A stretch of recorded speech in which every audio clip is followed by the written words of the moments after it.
Hey guys, what's up? It's Finch here, and today we're going to be discussing the OU usage stats from the first half of the month of December. My boy TPP actually has a great detailed post here with some of the changes, notable increases, notable decreases, and what rose into the tier, as well as some questions. So we're actually going to go through this whole post and outline our thoughts on the usage stats from the middle of December thus far. So here we go. First off, as always, there's the visual. Shout out to Kaloki or Kalaloki. I honestly have never been sure how to pronounce his name, but really nice dude as well. But yeah, TPP went ham with the analysis here. So without further ado, let's get into it. So first off, that top 10 though, Landorus-T, still the top dog. And again, we're seeing a lot of offense in the top 10. Landorus-T, Urshifu, Magirna, Pheromosa, Cinderace is in the top 10 now. Garchomp in the top 10 now. Rillaboom, really great to see. Of course, we see some defensive staples as well, like Clefable, Toxix, and Ferrothorn. But all in all, I think this is showing a pretty balance-oriented, maybe even bulky offense-oriented metagame. We go down the list, we see things like Zapdos and Heatran, unsurprisingly. Spectre cracked the top 15. That's great. Let's go through some things that I view as pretty important here. So, first off, wait, I just want to see if there's another usage. This does it. Oh, this is nice. Okay, so I'm going to keep the visual open here, but if you guys want, this post can show you the usage by percentage point as well, all the way down to top 40. But yeah, something that's important was, first off, again, I called this before, but Garchomp rising into the top 10. Initially, it was barely top 25 Pokemon, then top 15, now top 10. I think it'll continue to stay kind of in this area. Whereas something like Swampert, a competing ground type as we see in 21, has more plateaued, which I don't think is too surprising. It's kind of lacks the longevity or firepower. I feel like it needs one of the two beyond just the defensive presence. And I think it's definitely still a very viable Pokemon. But again, I think it's going to kind of plateau in between number like 15 and number 30. I don't think it'll ever be a top 10 Pokemon, unfortunately. Whereas Garchomp and Lando, definitely the big dogs among the ground types. In addition to this, we're seeing a huge rise in the usage of Slowking. Slowking Galar and Slowbro is still a top 20 Pokemon as well, but actually Slowking Galar overtook it, which is just crazy. Slowking Galar undoubtedly has a great presence in the metagame right now. Sludge Bomb, Future Sight, Scald, Hydro Pump, Earthquake, and Flamethrower gives it amazing offensive presence. In addition to that, able to spread status and wall things like Quiver Dance, Pheromosa, soak up Toxic Spikes from Pack, handle fairy types like Clefable. It just does everything that you could want it to in a bulky offense in a balanced team that's super cool. So I quite like that. Going into the top 10, some trends I do like seeing though. We see 2 grounds and 2 fairy types, which is unsurprising.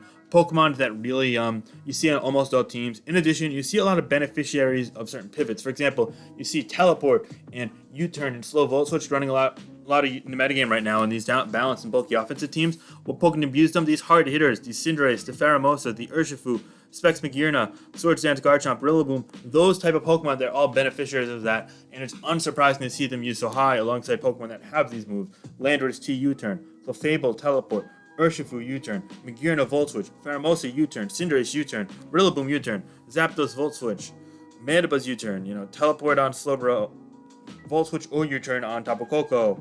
The list goes down and down on Flip Turn on Swampert. That's a majority of the top, 21 Pokemon that this applies to. And I think it speaks to how important momentum is in the current metagame.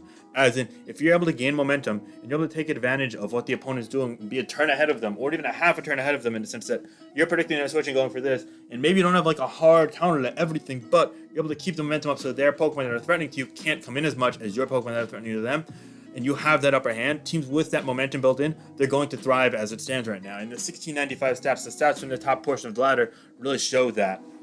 We see Pokemon, again, like Landorus-T seeing north of 30% usage, and that's because it can do a lot of different things.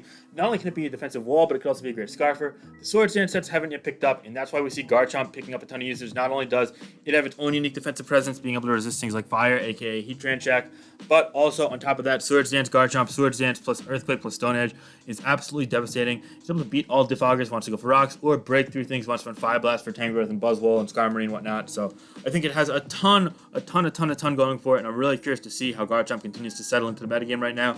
I think both ground types are simply fantastic, though. Going through it all, though, some changes in the top 10, as we outlined before. We see 3 Pokemon from the top 15 before now rising into the top 10, taking away other Pokemon. Cinderace being the first one of them. Cinderace is a very strong physical attacker. It has a decent amount of options, be it bulk up or the 4-attack pivot set. It's fast and it hits hard due to Libero, making it essentially a protein Greninja clone on the physical side without Z moves, but it has heavy duty boots, a bit more bulk, and access to priority, so definitely comes in handy there. As for Garchomp, the land shark, it hits like an absolute truck. We just outlined it. I'm really high on this Pokemon, so I'm not going to emphasize that point much more. However, I want to note that I think that Garchomp is here to stay. I think it'll be a top 20 Pokemon probably for the rest of the generation, if not top 10, 15. So yeah, I'm curious to see what you guys think of it.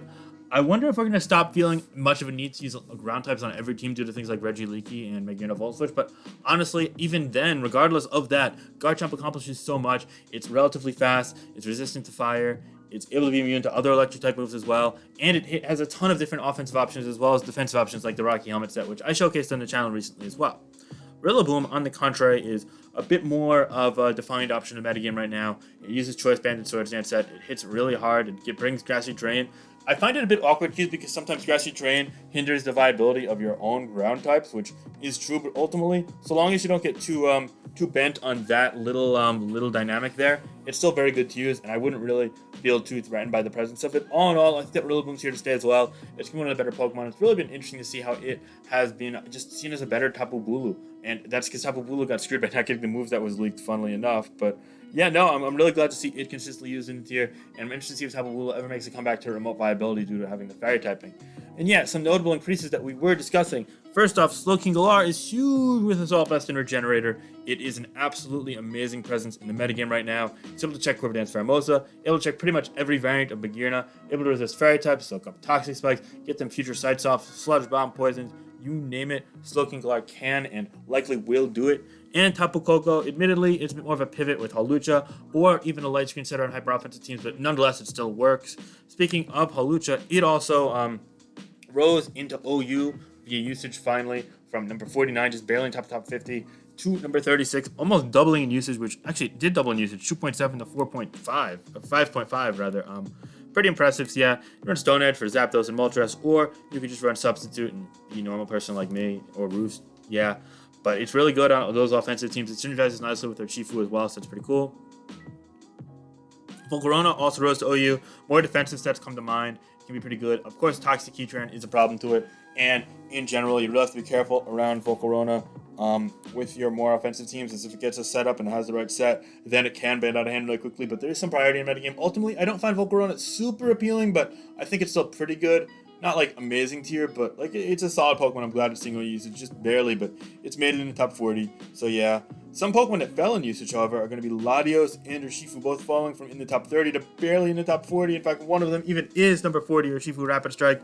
As for Urshifu Rapid Strike, it's on the verge of falling to UU. It was very good on rain teams, but outside of that, see some usage with the Trapper set, but that's about it. I think Choice Band with Future Set is still pretty good, but it's awkward synergistically, and on top of that, it just doesn't accomplish much defensively, so you got to be careful there. As for Latios, I feel like there's just too many things going against it. No one set is consistent, and it's kind of prediction reliant. Maybe it's good for getting off a trick and then nuking one thing here and there, but that's about it. You got to be careful. And all in all, it just isn't Latios' generation quite yet. And I'm curious to see if it'll come into play more in the future or if we'll see continuous struggles and hopefully not fall to UU. But if it does, that'd be crazy. Yeah, no, so we'll have to wait and see. So TPP, the guy who wrote this post, new OU councilman, longtime OU moderator, actually has some questions. So I kind of went quickly through that because I didn't want to restate points. I'm going to go through all 10 of these questions and give my personal thoughts. So if you guys want this to be more of a podcast type, you want to go do your homework or go start laddering or go talk to your friends on Discord, go ahead and do that. Just keep the sound on in the background. It's totally fine. There's not going to be much of a visual component to the remainder of this video, but yeah, that's just a heads up. You guys have now been put on notice of that. So for anything listed above, is there anything that you'd like to add as to why this Pokemon increased or decreased in usage? So I want to talk about Garchomp and Rillaboom. Garchomp, I think people have finally been noticing that sets with Fire Blast and Stone Edge are really good. Stone Edge being able to let you hit things like Zapdos and Moltres, whereas it might be, unfortunately, you can't run Scale Shot being outright sweeper. It lets you be more of a breaker, and I think that once people notice Garchomp was more of a breaker than a sweeper, i.e. being able to get a Sword Dance up and force a kill, as opposed to getting a Sword Dance up and then a Scale Shot up and getting sweep, taking that second entry turn away and focusing more on coverage to make sure it breaks through things, that's really increased Garchomp's viability a ton.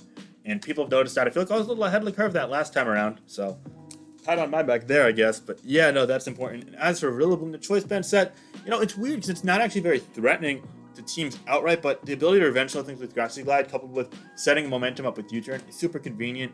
It functions as a really great game flow Pokemon, and also being able to help heal teammates with Grassy Train is super important as well. All in all, I think it's a super underrated and nice centerpiece to balance teams if you're able to fit it on.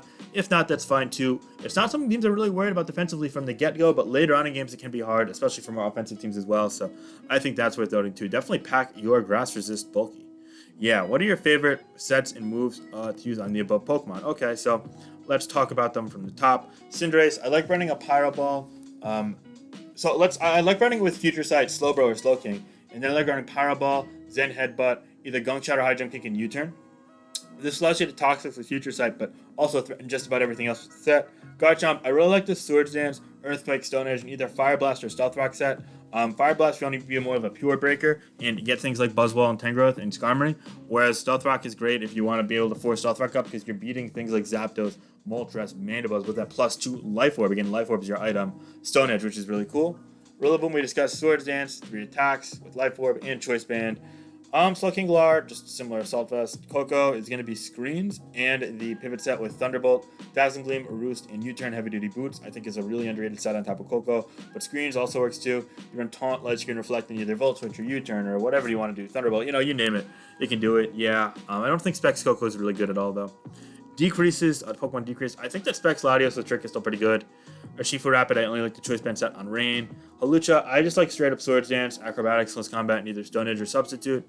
Volcarona, I haven't actually gotten around to using much, so there's that. Admittedly, I need to see more into that. Yeah.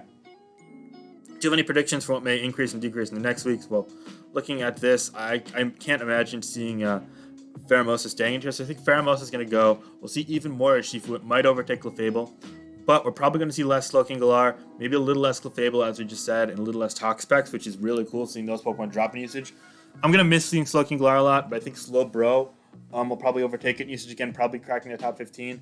I'm actually Tapu Fini kind of trade off places with it as the most common water type that's not named Tox Specs, so that'll be interesting to see. And finally, I think Melmetal and Corviknight, 2 steel types that are of note, might see a bit more usage. Things like Drill and Fran are still pretty good, but honestly, I don't think there's a huge difference in their viability overall. Melmetal hits super hard. I think Corviknight's an underrated defogger that should see more close usage of things like Mandibuzz and Moltres right now.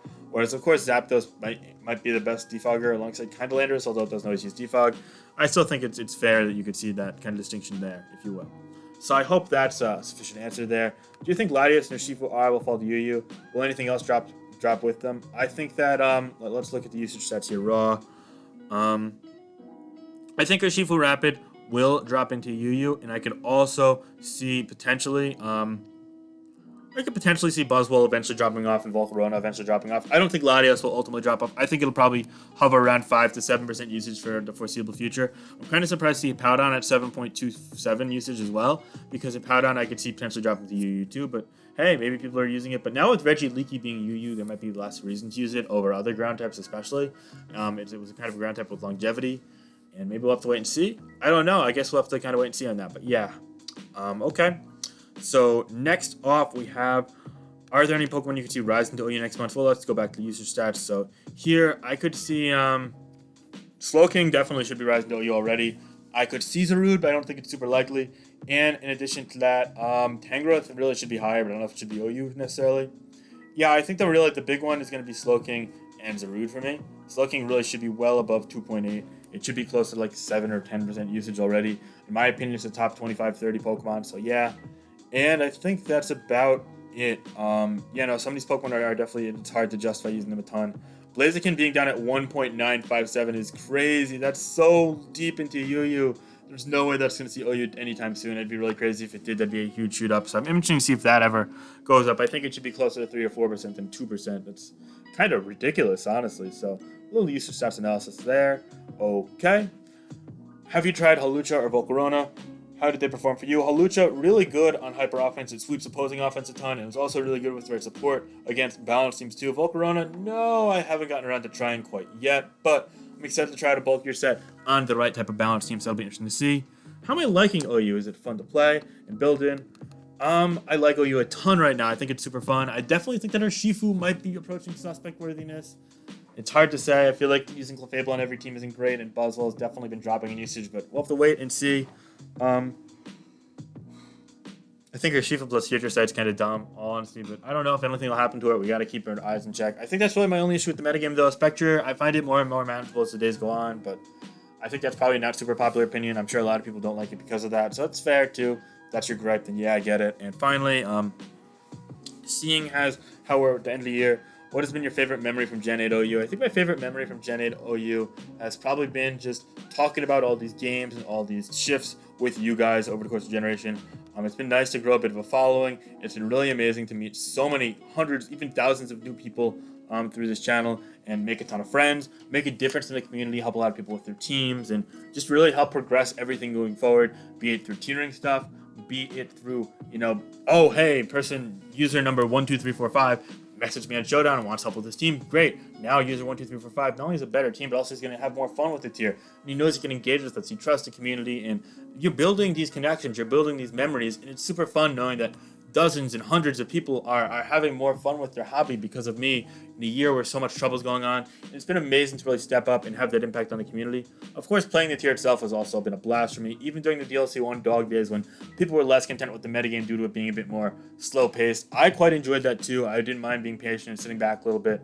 But yeah, all in all, I definitely had a ton of fun with this portion of the metagame and the past portion of the metagame. The people have really been the main selling point. Being around this community has been great for me. And in addition to that, the Pokemon itself has obviously been a blast too. Otherwise, I probably wouldn't be here. So yeah, that goes without saying.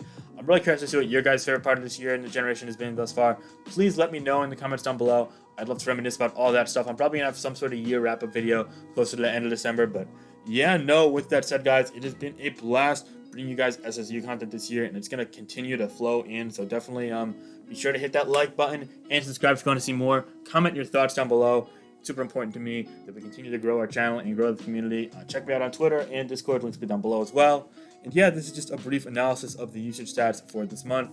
Again, I think the big winners are things like Garchomp and Urshifu. Pheromos is going to get banned, so it'll be Fable and Toxic will probably be losers next time around alongside Slowking Galar. Really interesting to see how Slowking Galar and potentially Slowbro kind of divulge into the future against other water types and other pivots and whatnot. So yeah. And finally, Latios, I think, will hang on to its OU usage by just a hair. Whereas I think Urshifu Rapid might be in trouble. So yeah, let me know your thoughts on all that and more. Have a great day, guys. Stay safe, and thank you so much for the support. All right, guys. Bye. Peace out.